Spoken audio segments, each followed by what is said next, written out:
What's up, everybody? Colin Stuckert here, the Wild CEO, here for another Principles of Living Wild by the Ancestral Mind. Here at the Ancestral Mind, our mission is to help you think ancestrally so you can understand your biology, understand where you come from, understand how you're designed, and how the environment, especially our current environment, is mismatched to that design. By understanding these principles, what we call the first principles of living wild and the first principles of human biology, we can make decisions, you can make decisions, your family can make decisions on a daily basis to get a better expression of your human genes. In simple layman's terms, that means to be healthier. I want you to be healthier by understanding how your environment, which includes food, sleep, sunlight, exercise, people, concrete, the houses you live in, the homes you live in, the work, the lights, everything around you and how it affects your biology. By understanding these things, you can take actions to get a better effect for your long-term health and well-being and hopefully live a long and prosperous life without hospitals and doctors and pharmaceuticals, being a lean, fit human machine the way nature intended you to be. As you are a Homo sapiens, we are all Homo sapiens. We need to get back in touch with our wildness. We need to embrace nature. We need to take the first principles of nature and alter our environment so that we can live better lives and so that our children can live better lives. And what's even great about this is by living more in accordance with nature, we preserve the environment and it's more sustainable. And it can actually, we can help replenish things like topsoil and neutralize carbon and reduce our footprint and things like that. So this isn't just about the just you, selfish, healthy endeavor or pursuit. This is about also the pursuit for Earth and the future of the human species on this planet, which includes the future for my son and then his family and so on and so forth. This stuff is integral, and that's why we spend a lot of time here focused on the basics, because all you really have to do is get the basics down. When you get the basics down, and that's the foundation of how you live your life, health really becomes kind of an easy thing, even an enjoyable thing. It's not about restriction. It's not about having to give up things and suffering. You actually find that when you live in accordance with your genes and with nature, it becomes a very easy thing. It becomes very natural. Like, for example, I can wake up in the morning and I have no appetite whatsoever. Right? Some people would think that fasting in the morning is a hard thing because they wake up and they need to have their breakfast or whatever it is. But when you go without breakfast for a period of time and your body acclimates, the idea of breakfast is so alien and foreign to you that it actually sounds like you'd be stuffing yourself to eat breakfast in the morning. That's how it feels to me. In the mornings, I'm never hungry and I no longer stuff myself like I used to because I thought that breakfast was the most important meal of the day, et cetera, et cetera, et cetera. Okay? So today is just an overview of what the Ancestral Mind's about and what our mission is here and what we want to try to get you to do.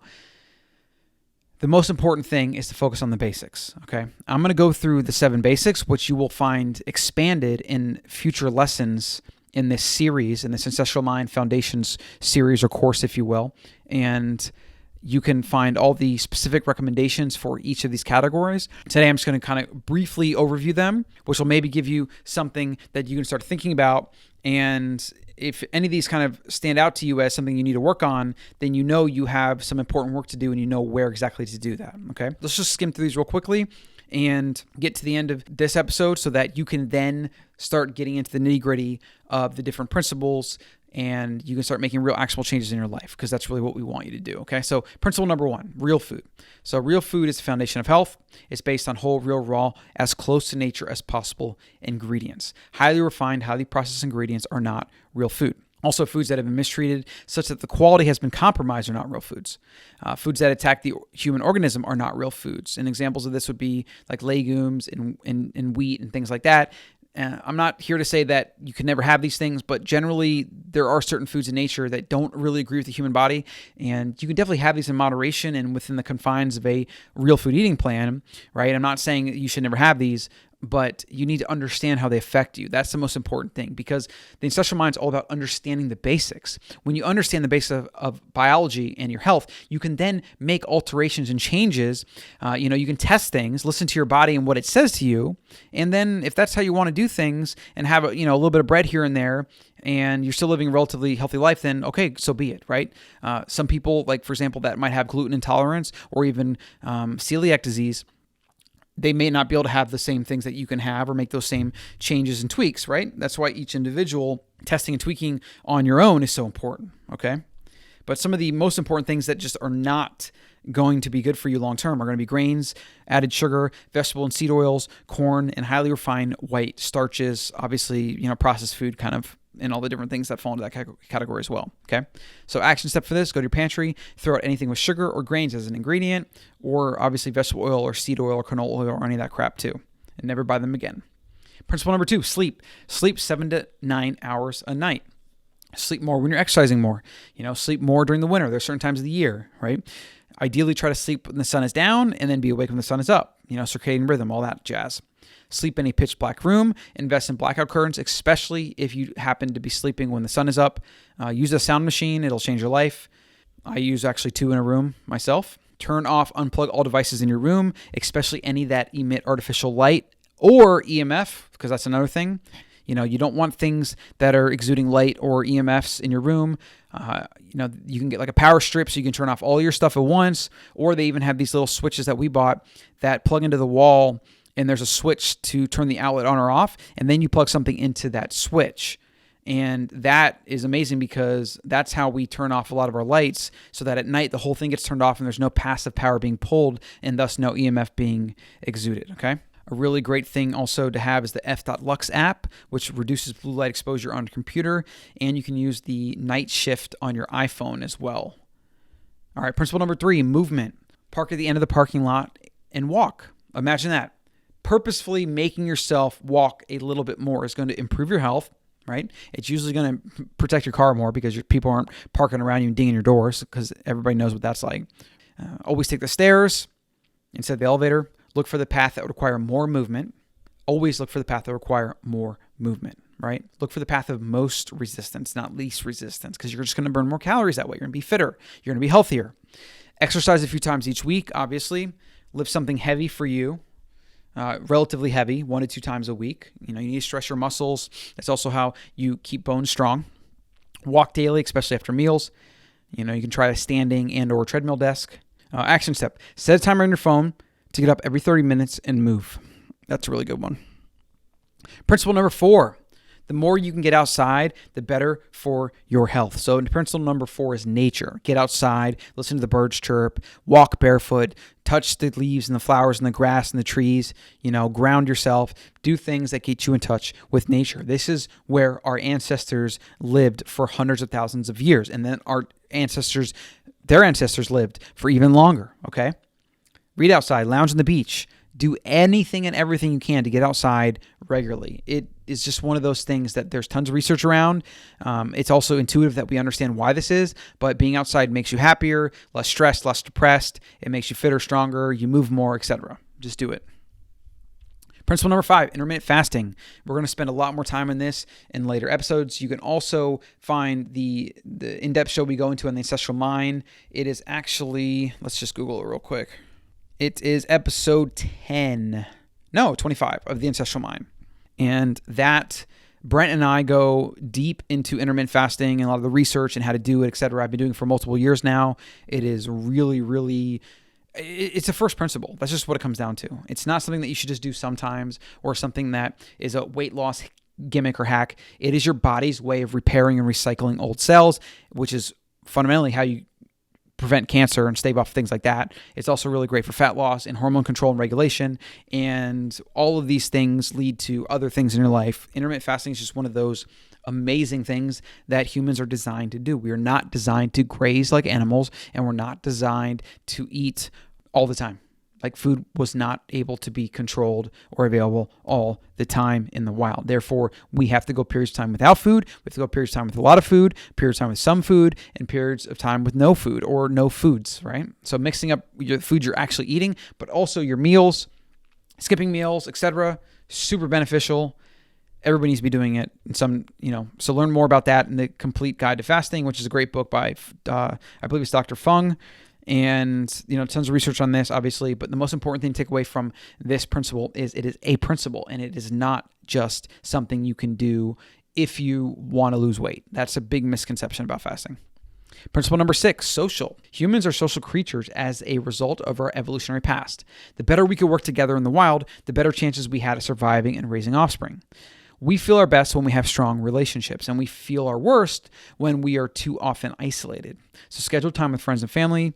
Do things like game night once a month, meet with a friend, coworker, family member, or accountability partner once a week, et cetera, et cetera, et cetera. But the most important thing of all, turn off your phone and be present. Engage with people, ask them questions, laugh, do things that are going to allow you to connect and get all those beneficial oxytocin hormones and strengthen those relationships and just feel good, right? Get off your damn phone. All right, we got 2 bonus principles here for the Ancestral Mind. We'll go through real quick and then we'll close this out, okay? So number 7 is self-awareness. This is just something that is going to help you in life. It's a life skill. The more you can know yourself, the better your life will be in nearly every single way. Spend time to understand why you do the things you do, why you think the things you think, and why you want the things you want. Read philosophy. One of my favorites is Stoic philosophy, psychology, evolutionary biology, sociology, anything that can help you better understand your human mind, your human body, and your individual self. Okay? These topics will help you understand human behavior, which will in turn help you understand your behavior. Some recommended readings on this are Meditations, Ego is the Enemy, and The Obstacle is the Way. Bonus principle number 8, action bias. Happy and productive people share common traits. The most important is a bias for action. The more you can do things in your life on purpose, right? Not just responding, but doing things because you choose to do them, rather than just responding to your environment, the better your life will be. So let me say that again. The more you can do things in your life on purpose, rather than just responding to your environment, the better your life will be. The more you will eliminate the bad things from your life while attracting the good. Always aim to do. Then learn from that doing and do more with the new information you receive. This is a surefire path to a better life. Okay, so you can actually get these principles in the Living Wild, 7 Principles of Living Wild PDF download over at theancestralmind.com. You can find the download on the homepage. Just click the button, enter your email, grab the book. You'll have it as a reference. It's got all the tips in here. You can print it out if you want to. At the end, I have some of my recommended books on these topics. Sapiens, Red Rising, Deep Work, The Art of Living, The War of Art, How to Fight a Hydra, Why We Get Fat. These are just some of the books. There's tons of them. I read over 100 books a year. It's one of the ways that actually helps me take action and be self-aware, which are 2 of the bonus principles. I hope you will start thinking about some of these things in your own life, find opportunities where you could maybe work on these different categories. Like these things really are the basics of what make you a healthy or unhealthy human. And so neglect them at your own peril. Again, get the PDF download that accompanies this over at theancestralmind.com and make sure you like and subscribe wherever you're seeing this. Get the rest of the Living Wild 30-day, I think it's going to be 30 days. I haven't really figured that out yet, but we're going to have the 30-day series. Maybe it'll be a 4-week series or whatever, 30-lesson series. It's going to have every single thing you need to know about your human health and biology and from the ancestral point of view, which you can then take into the world and make real choices and real changes that can really affect your long-term health and well-being. And so that's why I'm super passionate about this and about getting this information to as many people as possible, because a lot of what's in the media and on Instagram and social media and even in a lot of the books, a lot of it is garbage. A lot of it is literal misinformation, right? So I want to spend as much time focusing on the things we know for sure, because you can for sure, based on science, based on your body that's walking around every single day and what actually makes it tick, as sure as there is blood in your veins pumping, right? As sure as you have a heart, as sure as every human has a heart, there are certain basics, principles, foundations that make you a human animal. And by focusing on those, you can get, the 80-20, the 90-10, even the 99% to 1 of things that are going to actually affect your health, and you can ignore all the gimmicks and the dogma and the BS. Okay, so that's my hope for you and for your family. Okay, again, I'm Colin Stuckert. You can follow me on Instagram at Colin Stuckert, Stuckert, Colin with 1 L. Thanks for joining me. If you don't know me just yet, hop on the email list. I got a lot of stuff coming for you. Make sure you get the Living Wild PDF, which will do that over at theancestralmind.com, and leave me questions, feedback, comments, etc. below or wherever you find this. Okay, thanks for watching or listening.